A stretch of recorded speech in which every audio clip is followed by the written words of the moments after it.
뉴스브리핑 제작에 도움 주신 분들입니다. 재외선거 유권자 등록 인터넷에서 하세요. 절세의 지혜를 나눠드립니다. 이상회계법인. 정성을 다해 모십니다. 꽃은 에덴 꽃집. 학자금과 대학 입시 상담은 AGM 인스티튜트. 한 곳에서 시작되는 안정된 미래 선우인어 보험. 홍성구의 뉴스 브리핑 지금 시작하겠습니다. 로컬 소식입니다. 조지아주 둘루스에 본사를 두고 있는 프라미스 원 뱅크가 첫 타주 지점이자 7번째 지점인 텍사스주 휴스턴 지점을 어제 그랜드 오픈했습니다. 이날 행사에는 제이크 박 행장, 조상진 이사장 등 은행 관계자와 휴스턴 청용사관, 한인회와 노인회, 지역 정부 관계자 등이 대거 참석해 휴스턴 지점의 그랜드 오픈을 축하했습니다. 한인 상권이 밀집한 상가에 위치한 프라미스 원 뱅크 휴스턴 지점은 총 4명의 직원이 근무하며 다양한 예금 상품과 융자 서비스를 제공합니다. 어제 오후 퇴근 시간대에 한인타운이 위치한 플레전트힐 선상에서 천연가스 누출 사고가 발생하면서 소방당국이 도로를 전면 차단해 큰 혼잡이 빚어졌습니다. 땅을 파는 공사 도중에 가스관을 절단하면서 가스가 누출된 사건인데요. 애틀란타 가스라이트에서 직원을 급파해 수리하는 동안에 경찰이 세럴라이트 블루버드와 몰 블루버드 사이 구간의 플레전트 힐 로드를 양방향 모두 통제하면서 극심한 교통체증이 발생했습니다. 가스관 수리 공사는 저녁 8시 6분경 마무리됐고 경찰은 8시 35분경부터 도로를 다시 개방했습니다. 한국의 공직선거법이 1월 14일 공포 시행됨에 따라 오는 4월에 실시되는 제21대 국회의원 선거부터 선거권 연령이 만 18세 이상으로 낮아집니다.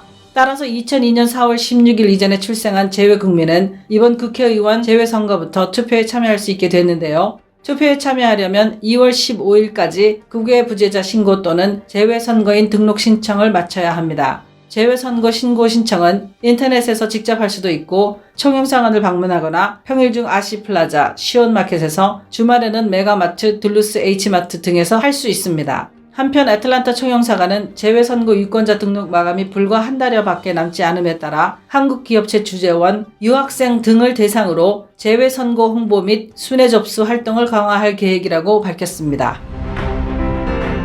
지구촌 소식입니다. 필리핀 농업부 관계자는 타알 화산 분화로 인해 인근 14km 이내 지방에 과일과 채소 등 농작물 피해가 거의 6억 개에 이르고 가축들도 피해를 입었다고 밝혔습니다. 피해 지역만 2,772헥타르에 달한다고 합니다. 피해 농작물의 56.1%는 과일과 야채류이며 20.96%가 바나나, 10.91%가 커피인 것으로 나타났는데요. 쌀, 가축, 젖소들도 크게 영향을 받았습니다. 정부의 구호 대책도 발빠르게 진행되고 있는 것으로 알려졌습니다. 또한 중앙 루손과 코디에라 자치구에서 생선과 야채를 공급할 것이기 때문에 시장에서 농작품과 생선 가격이 폭등하지는 않을 것이라고 합니다. 한편 타알 화산 분화로 인해 한인 교민들이 상당수 거주하는 지역인 바탕스에서 2만 6천 가구가 재난을 입었습니다. 현지 한인 교민 피해가 상당수 있는 것으로 보이는데요. 다행히 현재까지 인명 피해는 없는 것으로 확인됐습니다. 파나마 국적의 LPG 수송선 DL 릴리호와 한국 국적의 화물선 CH 벨라호가 각각 작년 10월 9일과 올해 1월 11일 인도네시아 빈탄섬 북동쪽 영해에 닷을 내렸다가 인도네시아 해군에 납포됐다고 연합뉴스가 어제 보도했습니다. DL 릴리호에는 한국인 선장 선원 9명, CH 벨라호에는 한국인 선장 선원 4명이 인도네시아인 선원들과 함께 타고 있습니다. 현재 이들은 육지에 내리지 못하고 배 안에서 생활하는 것으로 알려졌습니다. 재판이 끝날 때까지 선장과 선원들이 계속 억류될 처지인데요. 선사 측은 정부가 관여하면 일이 복잡해진다면서 나서지 말아달라고 부탁하고 있지만 오랜 시간 억류된 선원들을 위해 적극적으로 나서야 한다는 주장도 나와 귀추가 주목됩니다.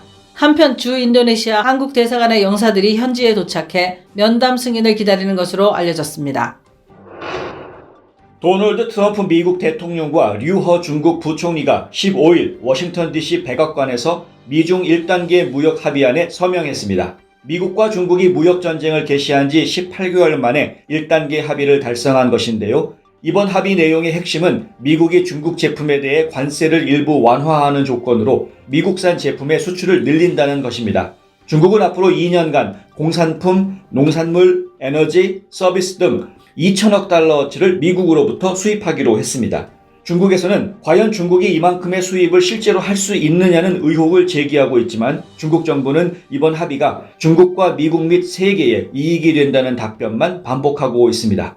트럼프 대통령 말처럼 어찌 될지 두고 볼 일입니다. 한국 소식입니다. 한국 남자 골프의 간판 스타 최경주가 한국 프로골프협회 KPGA의 부회장직을 맡습니다. 중국에서 동계훈련을 마치고 귀국한 최경주는 16일 KPGA 구자철 신임 회장을 만나 KPGA 부회장직을 맡겠다는 뜻을 밝혔다고 하는데요. 앞서 구 회장은 지난 3일 취임하면서 최경주를 부회장으로 지명한 바 있습니다. 최경주는 2011년부터 KPGA 코리안 투어, 최경주 인비테이셔널 대회를 개최하는 등 한국 프로골프 발전에도 기여하고 있습니다. 2023년까지 KPGA 부회장을 맡게 된 최경주는 고민 끝에 KPGA 발전에 힘을 보태기로 했다면서 PGA 투어에서 쌓은 경험을 바탕으로 KPGA의 증흥과 발전을 위해 최선을 다하겠다고 밝혔습니다.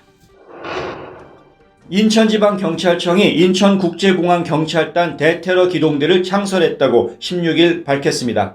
유단자와 특수부대 출신 등 47명 모두 경찰관으로 구성된 이 기동대는 한국 최초로 공항 대테러 업무를 전담하게 됩니다. 전술팀 6개, 탐지팀 3개, 행정팀 1개 등 총 10개 팀이 인천공항 여객터미널에 상주하며 테러 발생 때 현장 조치나 테러 예방 활동 등을 하는데요. 대테러 기동대 경찰관들은 경찰특공대에서 관련 교육과 현장 적응 훈련을 받고 이날부터 인천공항에 투입됐습니다. 라면 유통기간을 놓고 때 아닌 논쟁이 벌어져 세간의 관심을 끌고 있습니다. 경북 구미의 한 아동복지시설은 지난해 12월 말 대형마트에서 5개짜리 라면 4봉지를 구매했습니다. 이 가운데 3봉지 15개를 끓여 어린이들에게 줬는데 14일에 사회복지사들이 나머지 1봉지를 뜯어 끓여보니 이상한 냄새가 나 유통기한을 확인한 결과 제각각이었다고 합니다. 겉봉지 유통기한은 2020년 6월 17일까지였지만 라면을 싼 안봉지 5개 중 하나는 2020년 1월 3일, 또 다른 하나는 2018년 5월 23일로 적혀 있었다는 겁니다. 라면 제조사에서는 생산 공정이 자동화돼 개연성이 없다고 합니다. 유통기한이 2020년인 라면 봉지는 바코드만 있고 2018년인 라면 봉지는 바코드와 QR코드가 있어 차이가 난다며 유통기한이 다른 라면은 생산 라인조차 달라 그런 일은 일어날 수 없다고 설명했습니다. 과연 문제의 라면 봉지에는 무슨 일이 있었던 걸까요? 금융위원회와 국토교통부 등 정부부처가 16일 전세대출 규제 세부 시행 방안을 발표했는데요. 이달 20일부터 시가 9억 원을 넘는 고가주택을 가진 사람들은 어디서도 전세대출을 받을 수 없게 됩니다.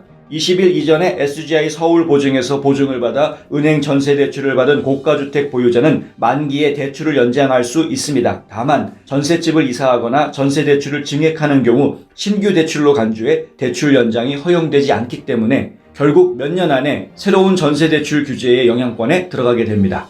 은행이 전세대출을 내줄 때 주택금융공사, 주택도시보증공사, SGI 서울보증 등 보증기관의 전세대출 보증을 요구하는데요. 따라서 이들 보증기관의 전세대출 보증을 규제하는 것은 사실상 은행 전세대출을 규제하는 것과 같습니다. 고액 부동산 소유자에 대한 정부 규제가 점차 구체화되고 있는데요. 상세한 정보를 파악해 두셔야 하겠습니다.